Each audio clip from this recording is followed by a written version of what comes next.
Welcome to more Anita Goodesign Halloween Town blocks. Today we're going to be working on this gorgeous sashing. This is part 2 of the series, and I'm going to show you guys step by step on how to stitch this out.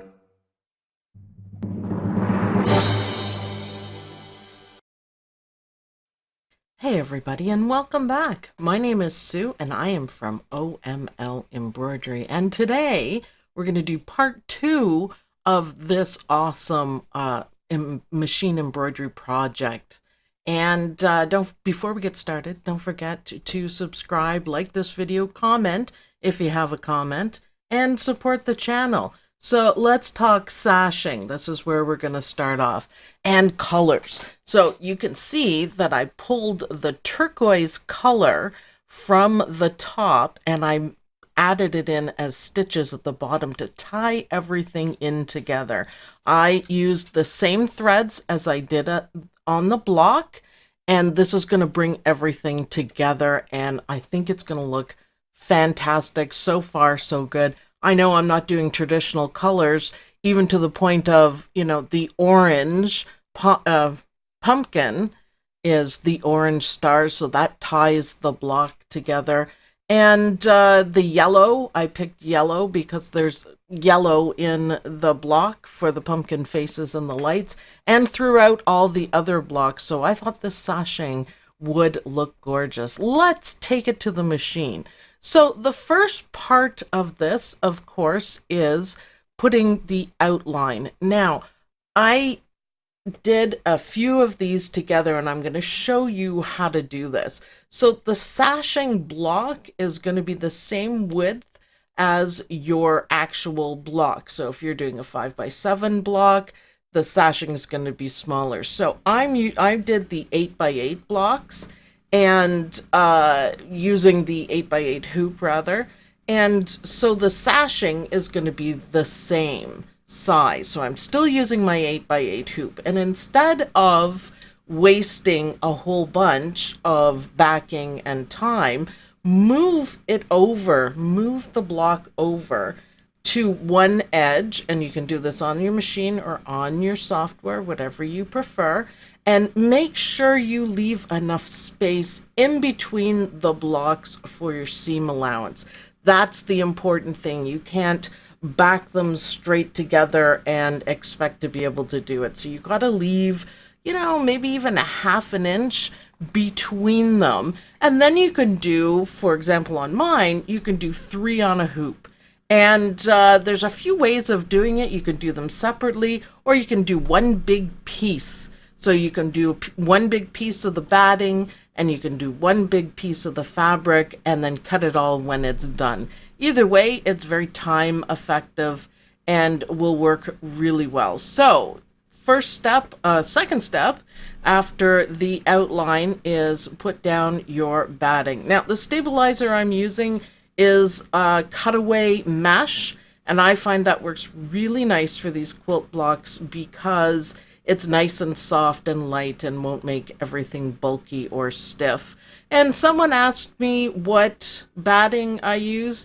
It's not anything special, and it's actually kind of annoying. It's really thick. It's all I can get around here, so it's just nothing special. If you can get better batting, then go for it. I'm just using what I got, doing the best with what I can. So once this part is done, grab your duck-billed scissors, and we're going to trim it out close to that line, as close as you can get.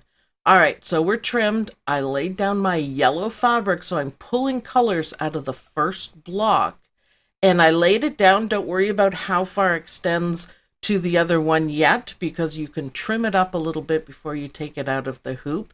So that is stitched down, and now we're going to start on the decorations. So this blue color is fantastic. It's turquoise blue. I don't know which one to call it really, but it matches perfectly the fabric at the top. So again, I'm not doing traditional colors.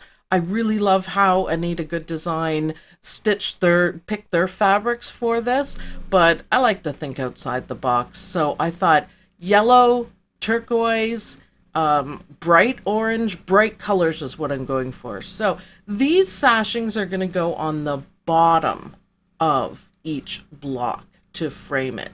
Now you don't have to do the sashings, but it makes it look like a continual border. And I think it just really adds to it. It's a little bit busy, but in a gorgeous way. So I really love it. So if you're doing 3 blocks, do 3 of the same sashing, 6, because you have to do it on the top too.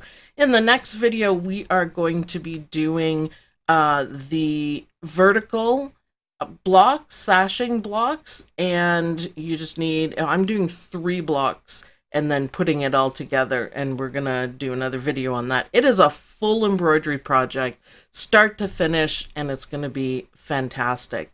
So for the vertical ones, you only need to do 2 of them, and then the last piece of this embroidery puzzle is the cornerstones, the little 2x2 blocks that are pumpkins. You have your choice on it, and that kind of ties everything in.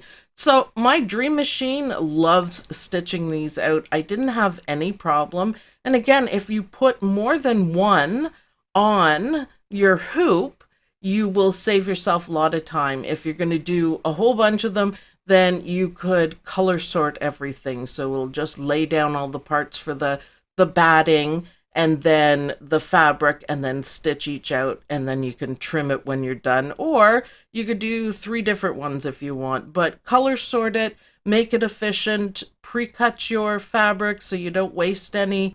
Hope you will join me for my new Facebook group called Anita Goodesign Fanatics, the only Anita Goodesign Facebook group backed by Anita Goodesign themselves. So I will see you in that group, and I'll see you guys in the next video.